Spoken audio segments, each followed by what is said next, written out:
Majelis hakim memaksa melawan kehendak rakyat, memaksa membuat putusan yang aneh, neko-neko seperti keputusan yang terjadi di Pengadilan Negeri Jakarta Pusat. Ada 3 hakim memutus tunda pemilu, bahkan itu tidak berwenang. Kalau di sini juga ada hakim mengatakan ini tidak pidana penistaan agama, padahal hakim tidak berwenang.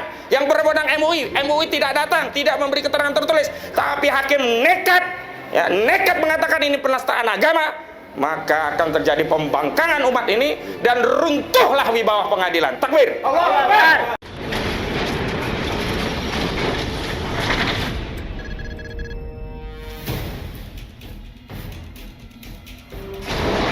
Waalaikumsalam warahmatullahi wabarakatuh. Takbir. Allahu Akbar. Takbir. Allahu Akbar. Takbir. Allahu Akbar. Alhamdulillah kita diberi oleh Allah Subhanahu wa taala berbagai nikmat. Nikmat iman, Islam, juga nikmat sehat walafiat, dan nikmat terus berjuang membersamai ulama-ulama kita yang hari ini mendapatkan perilaku dizalimi oleh rejim hari ini. Hari ini adalah sidang ke-12, sidang lanjutan perkara yang membelit Gus Nur dan Bambang Trimulyono, dan alhamdulillah pada kesempatan kali ini hadir aktivis dari LBH pejabat, ada pejabat ya, pengacara Jawara bela umat bela rakyat gitu ya. Kalau di pusat saya kenal dengan Ustadz Eka Jaya, dan ternyata ini ada ketua DPD dari Jawa Tengah. Nah, untuk itu kita beri kesempatan dulu kepada beliau untuk menyampaikan pandangannya untuk membela Gus Nur dalam perkara ini. Silakan. Bismillahirrahmanirrahim. Assalamualaikum warahmatullahi wabarakatuh. Waalaikumsalam warahmatullahi wabarakatuh. Perkenalkan, sebelumnya saya Abdul Hamid selaku Ketua Dewan Pimpinan Daerah Pengacara dan Jawara Bela Umat DPD Pejabat Jateng, yang diketuai oleh DPP Pusat Bang Haji Eka Jaya beserta pembina DPP Pusat Bang Egy Sujana, yang beliau juga hadir di agenda hari ini. Kemudian juga ada saksi ahli kemarin dari penasehat DPD Pejabat Jawa Tengah, Dr. Muhammad Taufik Esa M.Hum, itu adalah penasehat kita di DPD Pejabat Jawa Tengah. Untuk itu selaku Ketua DPD Pejabat Jawa Tengah, selama mengikuti persidangan sampai putaran yang ke-12 ini, saya melihat ini adalah banyak sekali kelucuan-kelucuan, skenario-skenario yang menistakan hukum yang ada di Indonesia. Pertama, bahwasanya Gus Nur melakukan mubahalah itu sesuai dengan syariat Islam. Bahkan ada dalilnya. Monggo yang mau punya Al-Quran saat ini dibuka di Al-Quran Al-Imran, Quran surat Al-Imran ayat 61. Di situ ada dalil mubahalah. Kemudian yang kedua, bahwasanya sangkaan yang disampaikan kepada Gus Nur melakukan tindakan penista agama atas aktivitas melakukan mubahalah itu salah besar. Itu namanya in prosedur, ilegal, tidak sesuai dengan hukum yang ada di Indonesia, yaitu melakukan penistaan hukum. Maksud saya apa? Maksud saya, seorang penguasa hukum tidak pernah bisa memperlihatkan bahwasanya yang berhak menentukan ini penistaan atau tidak adalah Majelis Ulama Indonesia, MUI. Yang berhak menyatakan ini suatu tindakan penistaan agama bukan pengadilan. Untuk itu maka saya memastikan bahwasanya pelaksanaan terhadap sidang dari pertama sampai ke-12 hari ini gugur, karena masih ada satu syarat yang merupakan prosedur. Bilangnya ini negara hukum, tetapi masih ada satu yang tidak bisa ditampilkan dalam proses yang sebelumnya, bahkan sampai yang akan datang, yaitu fatwa MUI tentang pernyataan Gus Nur merupakan penistaan agama itu tidak ada. Untuk itu kami selaku Ketua DPD Pejabat Jawa Tengah mendukung Gus Nur adalah seorang mujahid. Gus Nur adalah seorang pembela kebenaran. Gus Nur adalah membela rakyat Indonesia atas kezoliman dipimpin oleh penguasa-penguasa yang inprosedural. Takbir. Allahu Akbar. Takbir. Allahu Akbar. Demikianlah merupakan pernyataan sikap singkat kami. Mudah-mudahan Allah Subhanahu wa taala memberikan jalan keluar. Wa may yattaqillah yaj'al makhraja wa yarzuquhu min haitsu la yahtasibu. Siapa yang bertakwa maka Allah akan memberikan jalan keluar. Mudah-mudahan Gus Nur selalu diberi ketabahan, kebesaran hati, dan semua umat Islam di sini akan terlepas keluar dari rezim-rezim yang Islamophobia, yang takut khawatir terhadap umat Islam. Wassalamualaikum warahmatullahi wabarakatuh. Waalaikumsalam warahmatullahi wabarakatuh. Allahu Akbar. Baik, selanjutnya hadir juga Ustadz Imran Saifullah yang selama ini terus membersamai sidang Gus Nur, bahkan memberikan pembelaan bukan hanya di persidangan tapi juga statement-statementnya sering kita dengar di berbagai kesempatan. Karena itu kita persilakan kepada Ustadz Imran Saifullah untuk menyampaikan pandangannya. Allahu Akbar. Assalamualaikum warahmatullahi wabarakatuh. Waalaikumsalam warahmatullahi wabarakatuh. Alhamdulillah, barakallah. Ya, yang pertama saya ucapkan jazakumullah khairan katsirah kepada Ustadz Abdul Hamid yang Ketua DPD Pejabat Jawa Tengah dan juga anggota-anggotanya, dan juga kepada Ormas Islam, dan juga kepada kuasa hukum Bang Ahmad Khosinuddin dan juga kawan-kawan, dan juga kepada para ulama, para habaib, para tokoh dan seluruh kaum muslimin yang ada di Indonesia. Ya, kami menyampaikan khususnya adalah kepada Bapak Hakim bahwa Gus Nur ini wajib dibebaskan. Sekali lagi, Gus Nur ini wajib dibebaskan. Takbir. Allahu Akbar. Ya, karena yang pertama, nampak sidang ini adalah sidang penuh dengan tekanan politik dari rezim Jokowi. Ya, bukti yang pertama adalah Gus Nur ini seharusnya tidak ditangkap oleh penyidik dan dijanjikan ketika kooperatif hanya dimintai keterangannya saja. Ternyata ditangkap. Maka ini bukti bahwa pihak penyidik ini mendapatkan tekanan dari rezim Jokowi. Yang kedua, ya, adalah MUI yang seharusnya mengeluarkan fatwa bahwa mubahalah itu adalah ajaran Islam, sampai hari ini tidak berani. Ini menunjukkan ya banyak tekanan-tekanan politik di dalam sidang Gus Nur ini. Maka ketika MUI ini tidak berani melakukan fatwa, dan tentu tidak berani karena jumhur ulama sepakat bahwa mubahalah adalah ajaran Islam. Yang terakhir, ya, hakim yang memimpin sidang ini nampak sekali condong untuk menyalahkan Gus Nur. Condong ya melemahkan di dalam sidang-sidang Gus Nur, dan pembelaannya sangat kuat kepada saksi-saksi ahli atau saksi fakta yang dihadirkan oleh JPU. Nah, ini adalah bukti bahwa sidang ini adalah sidang politik. Ya, maka kami ingatkan kepada Bapak Hakim, di tengah sekarang ini adalah institusi kepolisian sudah hancur, banyak di sana mafia-mafia, oknum-oknum yang merusak institusi kepolisian. Demikian juga dari institusi kehakiman, banyak sekali tahun 2019 sekitar 20 hakim tertangkap karena diduga mereka itu terlibat di dalam jual beli kasus dan tindak pidana yang lain. Demikian juga kalau kita lihat pajak kita sekarang ini hancur lebur sekarang ini, ya. Banyak di sana kolusi, korupsi dan lain sebagainya. Maka jangan ditambah lagi sidang ini menjadi sidang yang kemudian tidak ada keadilan, bahkan menabrak berbagai macam hukum.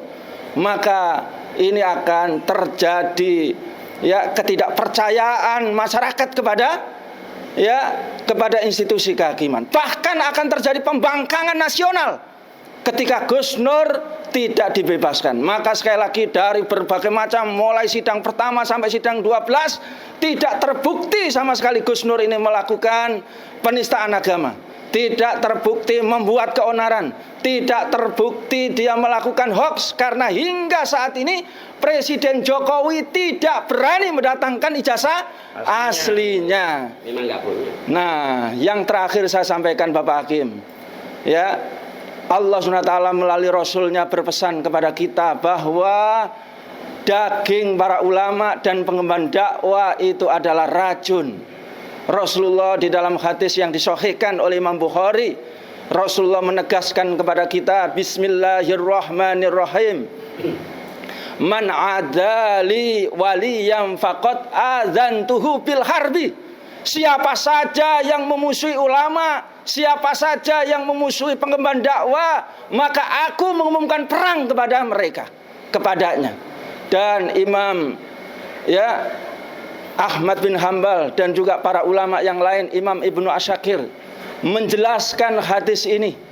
Ya, beliau menegaskan di dalam hadis ini anna luhumal ulama, ya anna luhumal ulama, ya sesungguhnya daging para ulama itu adalah masmumah, beracun. Subhanallah.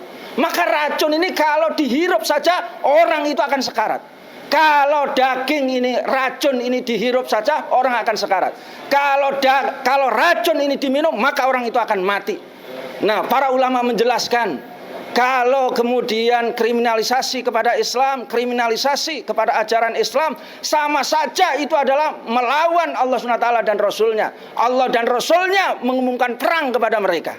Dan para ulama menjelaskan kalau ini terjadi maka yang pertama yang dimaksud racun tadi itu, maka yang pertama adalah dibongkar berbagai macam kejahatan, kezaliman, kerusakan yang dilakukan oleh orang yang melakukan ya kejahatan tersebut. Dan sekarang ini di Indonesia ini nampak atau tidak kerusakan, saudara? Nampak. Nampak tidak kezaliman, saudara? Nampak tidak korupsinya, saudara? Nampak tidak kepala negara kita ini pembohong, saudara? Nah, kalau sudah itu, saudara, maka rakyat akan marah, rakyat akan ya melawan, dan juga Allah SWT akan menistakan mereka. Yang kedua katanya para ulama, maka dia akan mati hatinya, saudara. Kalau sudah mati hatinya maka ini seperti setan, saudara. Kalau mati hatinya, saudara, seperti hewan, saudara. Sudah melakukan kebohongan 60 kali lebih, saudara. Dia tidak merasakan, saudara. Sedangkan rakyat ini sudah jijik kepada mereka. Baru yang terakhir, kalau sudah dihinakan seperti itu, Allah SWT membinasakan mereka, saudara. Bisa tidak Allah mematikan mereka, saudara? Bisa ndak Allah memberikan penyakit kepada mereka? Bisa ndak Allah kemudian menjadikan mereka mati sekarat, saudara? Bisa. Subhanallah. Kita bisa melihat bagaimana Sambo, saudara, ya dihinakan oleh Allah SWT. Kita juga bisa melihat bagaimana Mustafa Kemal Atatürk, saudara, ketika dia itu menghinakan Al-Quran Sunnah, menghinakan syariat Islam, menjatuhkan kekuasaan Islam, yakni institusi khilafah ketika itu. Maka mereka sakit dan menjijikkan dan baunya luar biasa, dan dia tidak mati-mati sampai dikubur pun bumi tidak mau untuk menerima mayatnya, saudara. Sekarat mereka, saudara. Demikian juga, saudara, Bapak Soekarno ketika dia tidak menegakkan keadilan. Demikian juga Bapak Soeharto ketika dia itu lalai dan dia itu melakukan pelanggaran yang luar biasa kepada rakyat ini, dihinakan oleh Allah SWT. Maka kami nasihatkan kepada Bapak Hakim, kalau cinta kepada negeri ini, kalau cinta kepada Bapak Jokowi, maka seharusnya Gus Nur diputus bebas, takbir. Wajib bebas, saudara, takbir. Dan dinasihati agar Bapak Jokowi itu kemudian bertobat, dia terlepas dari oligarki, berpihak kepada para ulama, takbir. Berpihak kepada umat Islam, takbir. Berpihak untuk menerapkan syariat Islam, takbir. Assalamualaikum warahmatullahi wabarakatuh. Waalaikumsalam warahmatullahi wabarakatuh. Dan hari ini rencana kita akan menghadirkan ahli filsafat, juga ahli hukum, juga ahli hak asasi manusia, yakni Rocky Gerung. Dan kita ingin tegaskan bahwa apa yang disampaikan oleh Gus Nur dan Bambang Trimulyono adalah bagian dari suatu aktivitas yang dijamin oleh konstitusi, hak setiap warga negara, yakni hak yang dijamin dalam ketentuan pasal 28 Undang-Undang Dasar 1945 tentang kemerdekaan berserikat dan berkumpul, juga menyampaikan pendapat. Fenomenanya hari ini adalah ketika kita menyampaikan pendapat itu selalu dituduh menyebar hoax, dituduh apalagi makar, dituduh menyebarkan kebencian, dituduh menyebarkan permusuhan, dituduh sara, bahkan dituduh menistakan agama. Nah, hari ini kita ingin jelaskan melalui keterangan ahli nanti bahwa hak konstitusional itu harus dihormati. Tidak boleh ada narasi orang sedang menyampaikan pendapat, terlepas pendapatnya itu keliru, apalagi kalau pendapatnya belum diuji benar atau keliru, apalagi kalau tidak ada data pembanding. Buku Jokowi Undercover itu adalah kumpulan pendapat yang kemudian dari kumpulan pendapat tadi disimpulkan berdasarkan data dan fakta bahwa ijazah dari saudara Joko Widodo baik SD, SMP, dan SMA termasuk S1 itu palsu. Jadi kalau mau adil, mau fair, hadirkan buku pembanding. Dulu di zaman SBY ada buku Gurita Cikeas yang nulis Jos Adi Condro. SBY itu gagah, dia bikin buku pembanding yang menjelaskan ketidakbenaran dari buku yang ditulis oleh Jos Adi Condro. Dan tidak ada pemenjaraan kepada orang yang nulis buku. Sejak kapan nulis buku itu pidana? Sejak kapan nulis buku itu kejahatan? Kalau nulis buku itu kejahatan, akan banyak orang tidak mau nulis buku. Sekarang pertanyaan kedua, bagaimana kalau isinya keliru? Menulis itu bisa benar, bisa keliru. Dan kalaupun keliru tetap bukan kejahatan. Dan kalau ingin membuktikan itu keliru atau tidak, harus ada data pembanding. Hari ini tidak pernah dihadirkan data pembanding.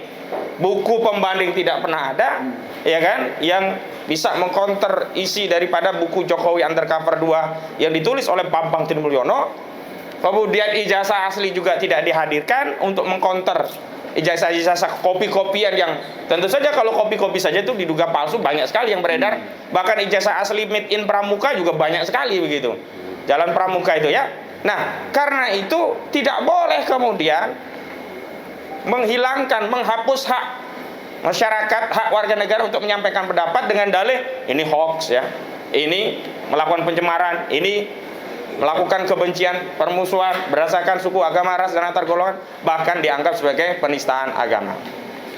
Yang selanjutnya, sesuai keterangan dari ahli pidana, baik yang dihadirkan oleh saudara jaksa penuntut umum dan juga ahli dari kuasa hukum dari terdakwa, yakni Profesor Dr. Mompang L. Panggabean dan Dr. Muhammad Taufik SHMH. Keduanya dengan tegas menyatakan kewenangan untuk memberikan simpulan pandangan pendapat tentang ada tidaknya suatu penistaan agama dalam ketentuan pasal 156A KUHP adalah harus ahli keagamaan dari agama yang dianggap dinistakan. Dan karena ini agama Islam, maka harus Majelis Ulama Indonesia, karena yang punya kewenangan mewakili umat Islam di Indonesia itu MUI, bukan individu-individu, bukan kiai-kiai, siapapun kiai. Kalau bukan dari MUI tidak bisa mewakili MUI. Dan pendapat-pendapat di luar pendapat MUI tidak mengikat. Kenapa? Karena MUI lah yang punya kewenangan sebagai representasi umat Islam untuk menyampaikan fatwa keagamaan. Dan dalam hal ini kami kuasa hukum, kami dari terdakwa sudah mengajukan surat permohonan untuk menghadirkan ahli dari Majelis Ulama Indonesia agar bisa mengutus ahli agar hadir di persidangan ini. Selasa yang lalu tidak dijawab, sudah 2 minggu tidak ada jawaban dari Majelis Ulama Indonesia. Bahkan di dalam surat yang kami ajukan, kami tidak saja meminta agar bisa ada ahli yang dikirim oleh MUI, tapi setidaknya dari MUI bisa mengirimkan keterangan tertulis agar bisa kita serahkan kepada majelis hakim, agar majelis hakim bisa menjadikan pertimbangan dari MUI itu untuk menjadi dasar memutus perkara begitu. Tapi tidak juga ada keterangan tertulis dari MUI. Artinya apa? Kalau MUI saja tidak berwenang, tidak berani memberikan keterangan, maka ini kemajuan ini ya, terlalu kewanen kalau sampai hakim bahkan mengambil kewenangan, merampas kewenangan itu, kemudian nanti memutus ini bersalah. Karena itu hakim tidak bisa. Karena hakim tidak berwenang. Hakim bukanlah ahli agama. Hakim tidak paham mubahalah. Sebab kalau sampai hakim mengatakan mubahalah itu penistaan agama, maka ini berbahaya bagi umat Islam, bagi masyarakat yang ingin beribadah menjalankan ajaran agamanya, dalam hal ini ajaran agama Islam. Bagaimana kalau ada kesalahan dalam praktik-praktik ibadat? Tetap saja kalau ada orang keliru, ya harus kita kasih tahu apa yang benar. Bukan berarti kalau keliru kemudian dianggap penistaan agama. Karena kembali tidak ada niat dari Gus Dur maupun Bambang Trimulyono ketika melakukan mubahalah itu untuk menistakan agama, nggak ada. Padahal itu pula yang disampaikan oleh ahli yang dihadirkan oleh jaksa, yakni Kiai Haji Misbahul Munir, yang menyatakan baru terjadi penistaan agama kalau ada niat untuk melecehkan agama. Dan catat, tidak ada niat, dan kita nanti akan buktikan dalam pemeriksaan terdakwa. Dan berkali-kali Gus Nur juga sudah menyampaikan saat ditanya keterangannya ketika mengomentari sejumlah saksi-saksi atau ahli yang dihadirkan, tidak ada niat dari Gus Nur maupun Bambang Tri untuk menistakan agama. Karena itu pasal penistaan agama juga tidak bisa ya dibuktikan. Karena itu kita punya keyakinan bahwa Gus Dur tidak terbukti secara sah dan meyakinkan melakukan tindak pidana penistaan agama, maka Gus Nur dan Bambang Tri harus divonis ya frisprah atau bebas atau setidaknya onslah, yakni lepas dari segala tuntutan. Dan juga pasal-pasal lainnya, baik pasal 14 ayat 1 dan 2, juga pasal 15 Undang-Undang Nomor 1 Tahun 1946, juga pasal 28 ayat 2 junto 45 ayat 2 Undang-Undang ITE, itu semuanya tidak terbukti. Karena itu Kita berharap sebelum puasa ini ada vonis yang bisa melegakan kita semua umat Islam yang menyongsong bulan suci Ramadan. Ini vonis yang mengkonfirmasi masih ada keadilan di negeri ini. Vonis yang mengkonfirmasi bahwa lembaga peradilan itu masih tegak lurus, tidak diintervensi kekuasaan. Apa itu vonisnya? Ya, ini vonis bebas atau setidaknya lepas bagi Gus Dur dan Bambang Tri. Takbir. Allah Akbar. Tapi sekali lagi, jika majelis hakim memaksa melawan kehendak rakyat, memaksa membuat putusan yang aneh, neko-neko seperti keputusan yang terjadi di Pengadilan Negeri Jakarta Pusat. Ada 3 hakim memutus tunda pemilu, bahkan itu tidak berwenang. Kalau di sini juga ada hakim mengatakan ini tidak pidana penistaan agama, padahal hakim tidak berwenang. Yang berwenang MUI tidak datang, tidak memberi keterangan tertulis. Tapi hakim nekat mengatakan ini penistaan agama, maka akan terjadi pembangkangan umat ini dan runtuhlah wibawa pengadilan. Takbir. Allahu Akbar. Dan saya kira kita tidak menginginkan itu, karena ini negara hukum. Kita butuh peradilan, kita butuh hakim. Untuk apa? Untuk meluruskan kembali apa yang salah pada tingkat di kepolisian dan kejaksaan. Oke lah, kita abaikan polisinya kriminalisasi, jaksanya salah, tapi masih bisa diadili dan diberi keadilan oleh hakim. Takbir. Assalamualaikum warahmatullahi wabarakatuh. Alhamdulillah. Aku tak nerusin kopi.